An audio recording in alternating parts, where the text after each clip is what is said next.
Coming எபிசோடுக்குரிய promo release பண்ணியிருக்காங்க. வீடியோக்குள்ளே போகிறதுக்கு முன்னாடி நம்ம சேனலை சப்ஸ்கிரைப் பண்ணிவிட்டு பக்கத்தில் கலெக்ட் பட்டனை தட்டி விட்டுருங்க. ப்ரோமோ ரொம்ப எக்ஸைட்டிங்காக இருக்குது. ஃபஸ்ட்டு சீனில் ஆனந்த் மீனாட்சி ஒன்றா விழுந்து ஆசீர்வாதம் வாங்குறாங்க காலில். அதை பார்த்ததுமே ரியாக்கா எரிச்சல் தாங்கவே முடியல.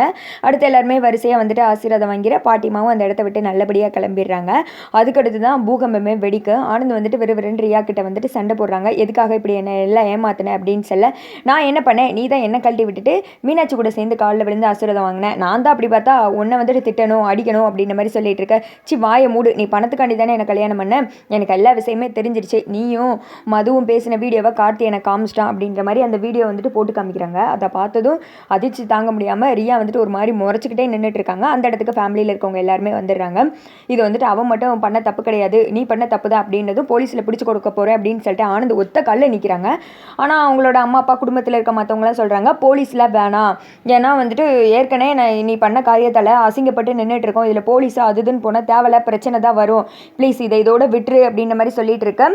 இதில் மீனாட்சியை முடிவெடுக்கட்டும்னு சொல்லிடுறாங்க. மீனாட்சி நான் ஒன்றா இருக்கணும் அப்படின்னு ஆசைப்பட்டது கார்த்தியும் தீபாவும் தான். இப்போ கார்த்தி இல்லை, அதனால் தீபா முடிவு சொல்லட்டும் அப்படின்னு சொல்ல தீபா சொல்கிறாங்க, பெரியவங்களாக இருக்கும்போது அவங்க எடுக்கிற முடிவு தான், இவன் பணத்துக்காக தான் இப்படி தப்பு பண்ணிட்டா, அதே பணத்தை கொடுத்து இவளை நம்ம விட்டு ஒதுக்கி விட்டுருவோம் அப்படின்ற மாதிரி சொல்லிட்டு இருக்க.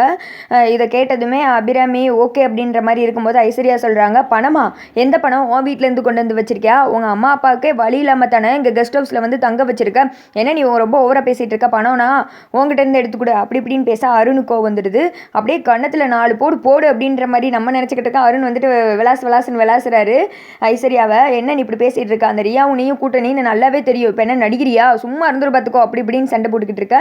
அடுத்து அபிராமி சொல்கிறாங்க, பணத்தை கொடுத்தே அமுச்சு விட்ருவோன்னு சொல்ல பணத்தை எடுத்து ஆனந்த் கொடுக்குறாங்க. அப்போ ரியா அந்த பணத்தை தட்டி விட்டுட்டு குடுக்குடுன்னு எங்கேயா ஓடுறாங்க. எங்கடா ஓடுறா அந்த தூர் வராத தூக்குவாளி அப்படின்னு சொல்லிட்டு பார்த்துட்டு இருந்தா திடீர்னு கன்னோட எல்லாரையும் ஷூட் பண்ணுறதுக்காக ஃபஸ்ட்டு மேலே ஷூட் பண்ணுறாங்க. எல்லாரும் அப்படியே பயத்தில் அப்படின்னு சொல்லிட்டு பார்த்துட்டு இருக்க. குடும்பத்தை நோக்கி ஷூட் பண்ணுறதுக்காக நீட்டுறாங்க. அந்த இடத்துக்கு நம்ம கார்த்தி வந்துடுறாங்க, ஆனந்த் வந்துடுறாங்க, எல்லாருமே இருக்காங்க. இப்போ இந்த மூளை இல்லாத மூஞ்சலி யாரையோ ஷூட் பண்ணுற மாதிரி காமிக்கிறாங்க. ஆனால் அது நம்ம கார்த்தியவா ஆனந்தையா யாருன்னு சொல்லிட்டு தெரியலை. அதோட பார்த்தீங்கன்னா இந்த ப்ரோமோ முடிஞ்சிருக்கு. ஒரு வேளை நம்ம எல்லாம் நினச்ச மாதிரி கார்த்தியை ஷூட் பண்ண ரம்யா போய் தடுத்துனாங்கன்னா இது ரொம்ப கொடுமையால இருக்கிறத பற்றி என்ன நினைக்கிறீங்க கமெண்ட் பண்ணி